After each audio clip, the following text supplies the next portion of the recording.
What is up, guys? Welcome back to another episode of the Fantasy Fellow Show. My name's Kyle. Hope you guys are all doing well. We are. It's June 29th. We're chilling here on a Saturday afternoon.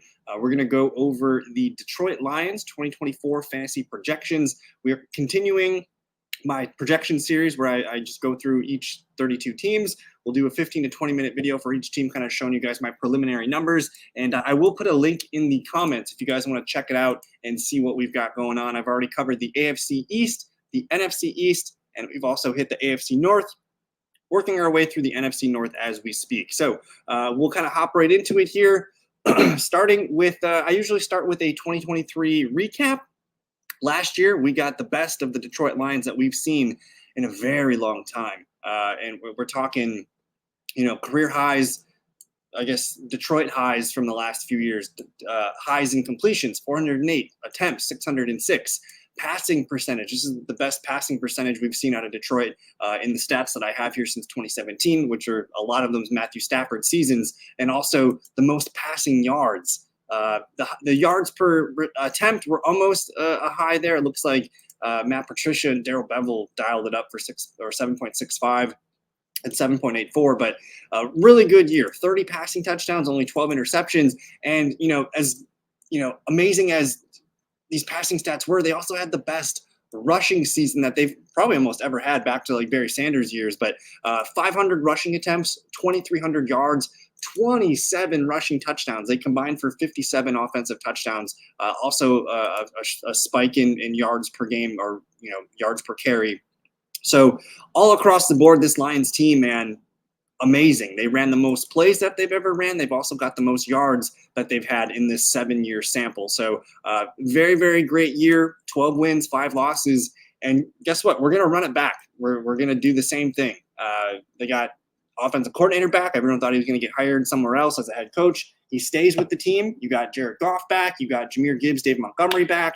Amon-Ra, Jameson Williams, Khalif Raymond, Donald Peoples-Jones, and then Sam LaPorta. This offense does not change. They did lose Josh Reynolds, but I think they're going to be just fine without Mr. Reynolds. But fantastic 2023 season, and I see no reason to not expect maybe the same, or if not a little better in every category. So what I did here is, we'll talk about the quarterback projections next. You got Jared Goff here. I have Jared Goff taking basically a little step back, because last year he was the only quarterback that attempted to pass.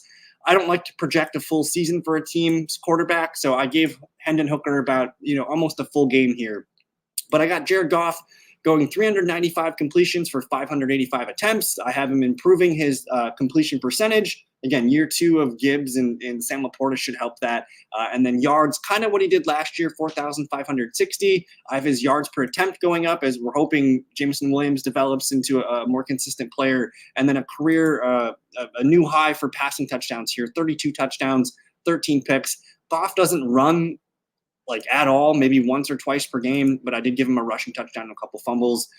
Jared Goff, man, one of the best QBs last year, and I think he's going to be another value this year. And he's my QB 13 going into the projections. And 12 quarterbacks ahead of him here. 1 or 2 of those guys are going to miss some games and open things up. So I think Jared Goff by the end of the year, top 10, top 12 QB, very likely.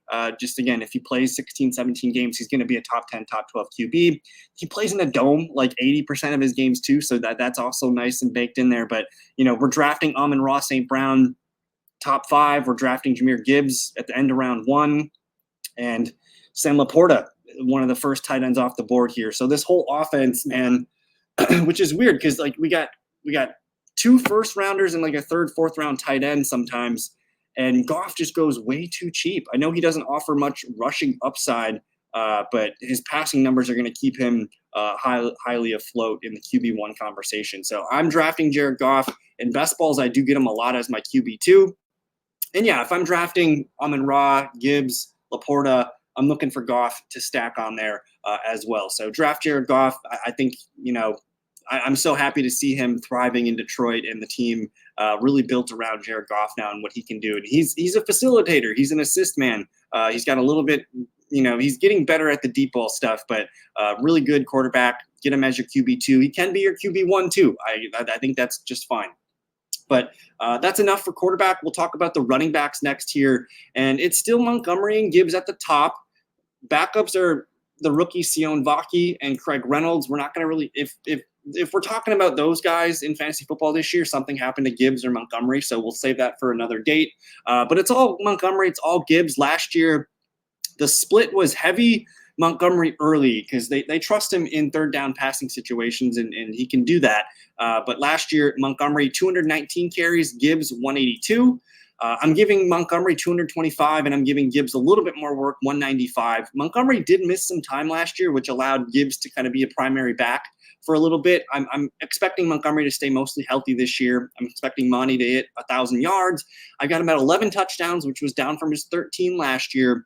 And then I do have a little bit more receiving work for him. Basically, I mean, he had 24 targets last year, only 16 catches. I'm going to give him those 25 targets and a few more catches this year. So Montgomery, I think he's locked into the leading back role with this team. You know, he's going to lead the team in carries and probably rushing touchdowns, some sparing work in the receiving game. I think he's a nice running back too. He's a better redraft pick than a best ball pick, I would say, just because he's consistent. 12 to 14 points per game. Not going to win you a best ball championship, but it could win you a redraft championship just because he's so steady. And he's a really good player, really great offense, and he's cheap. He's a 6th, 7th, 8th round pick right now in most redraft sites. But it's all about Jahmyr Gibbs here. We're expecting growth out of Jahmyr Gibbs. Last year, 52 receptions, 71 targets, 316 yards, and a touchdown. He's beating all of those numbers. Maybe his rushing numbers are kind of what they were last year. I do expect a little bit more rushing attempts and some more success there, but the dude only had 1 receiving touchdown. He's getting more than 1 this year. He's also getting more targets, more receptions, and more receiving yards as he becomes more of a focal point in this passing attack. So I feel really good about his receiving numbers bumping up, and then if his rushing numbers can grow, that's a huge bonus as well. So I have him at 195 rushing attempts, up from 182 last year.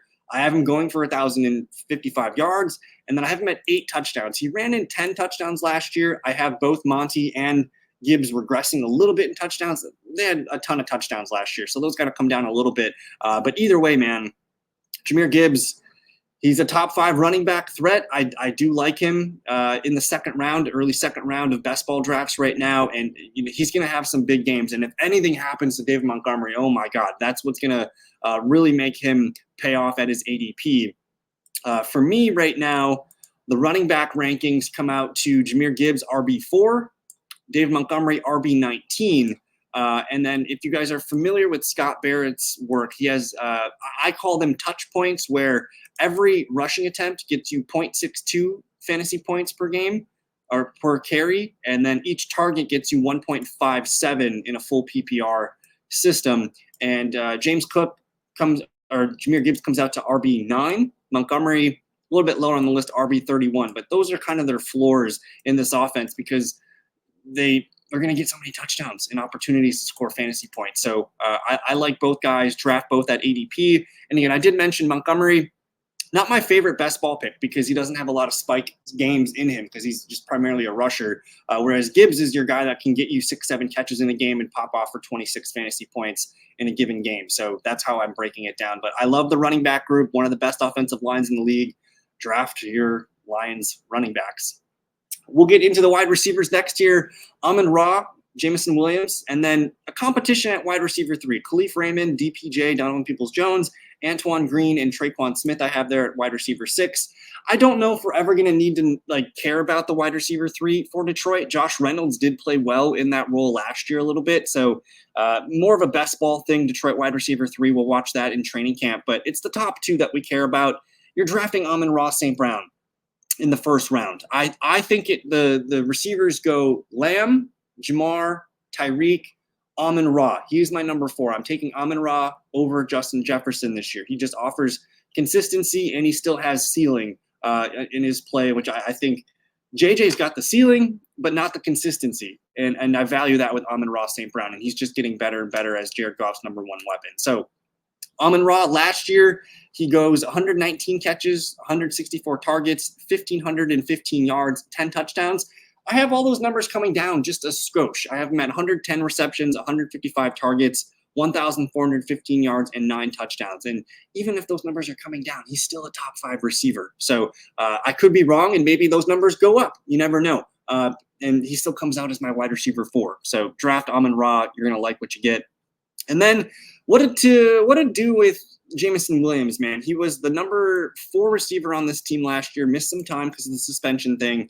24 receptions on 42 targets, 354 yards. I like the yards per catch, 2 touchdowns, and then he did get some rushing work, which was nice to see. And if we get any kind of a third-year bump from Williams, and keep in mind, man, he was coming off a knee injury his rookie year, suspended last year, and kind of playing from behind. I think this year we should expect a step forward. I'm kind of like maxed out on what I think he can do, though. I have him at 10 carries, 85 yards, and a rushing touchdown, 50 receptions, 90 targets, 775 yards, and 6 touchdowns. And I feel like I'm being aggressive with Jameson Williams, and he's still kind of low. Like, he's coming out at wide receiver 48 for me. He's being drafted in the 7th, 8th round of best balls right now. And I do think he's the profile of a best ball receiver that you want on your team. But for redraft, I'm probably out. I think you could take a sleeper pick on him later in drafts. But if I'm drafting a Lion and it's not Goff at QB 1 or 2, Gibbs, Monty, Amon-Ra, LaPorta, I don't know if I need to get in on Jameson Williams. So I think he's fine as a best ball receiver for you. Probably going to pass and redraft. And then right now, my money's on Khalif Raymond being the wide receiver 3 on this team. I think he's a trusted special teams player. He's a guy that the locker room likes quite a bit. Wouldn't be surprised if DPJ, though, fills that Josh Reynolds role kind of nicely. It's just an outside receiver on the field a lot and through wide receiver set. So I have to wait and see for training camp to get a better read on that. But I do take, Khalif Raymond and Donovan Peoples-Jones round 20 in best balls right now. Let's finish up with the tight end group. Sam LaPorta, Brock Wright, and James Mitchell. Obviously, Sam LaPorta was tight end 1 last year. Fantastic tight end season. 86 catches, 120 targets, almost 900 yards, and 10 touchdowns. An unreal rookie season for a tight end. Kind of unprecedented. We haven't seen a rookie tight end do that in a very long time. And I think it's fair to expect kind of similar numbers from him this year, just because Amon-Ra is still there. Jahmyr Gibbs is still there. They have a lot of guys ahead of him. Not really ahead of him, but in the mix for targets. So I have a tough time seeing LaPorta take a step forward this year. I don't have him going over 1,000 yards. I have him under on his touchdowns from last year. 83 receptions, 125 targets, 895 yards, and 8 touchdowns, which is, if he were to repeat what he did last year, like, that's a win. It's very hard for a tight end to do that consistently. He is my tight end 4, though. So I struggle to take him in best balls as the tight end 1 or 2. Where he's being drafted end of round 3, early round 4. I kind of think there's like a top 5 tight end here that I like a lot. And I find myself waiting for Mark Andrews or Trey McBride or Dalton Kincaid. So as much as I like LaPorta, I think there's better clicks based on ADP. But if you want to take LaPorta, take LaPorta. He's going to be a top 5 tight end. And who knows, I could be wrong. And he just blows out all of his numbers from last year. That's definitely possible. And if anything happens to Gibbs or Amon-Ra, like, it's through the roof for LaPorta. Brock Wright's just kind of there as a tight end, too. He's going to be on the field a lot in blocking situations, and then James Mitchell's just kind of there as well. But let's finish up with the recap here. I'll show you guys where I have everybody ranked. Tight ends, again, LaPorta, tight end 4 for me. Receiver, Amon-Ra is actually my wide receiver 5. But I'm still taking him over Garrett Wilson just because of the consistency thing I mentioned. I did say Jameson Williams, wide receiver 48. Khalif Raymond down here in the 80s. Again, I'm not sure we're going to care about wide receiver 3 for the Lions. We got Jahmyr Gibbs, RB4, David Montgomery, RB19, and then Jared Goff was my QB13. So I'm very much interested in the Detroit Lions this year. I think they're all fairly priced. I think LaPorta may be just a little bit rich, but I understand if you want him, you got to grab him where you got to grab him. And he's a very, very safe top 3, top 4 tight end in 2024. But I'm looking at the Lions thinking, hey, they're going to try and repeat here as NFC North champions. I think the Packers are the only team that can really compete with them this season. Maybe next year the Bears get into it, maybe the Vikings. But I think it's a 2-team race, Packers, Lions. Lions are good, man.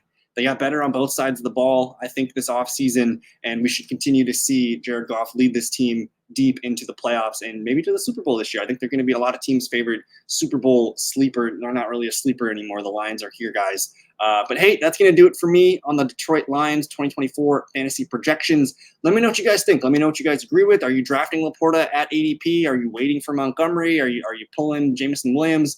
Do you like Jared Goff at his value? Let me know in the comments. And thank you so much for your time. We'll see you guys in a future video. Peace.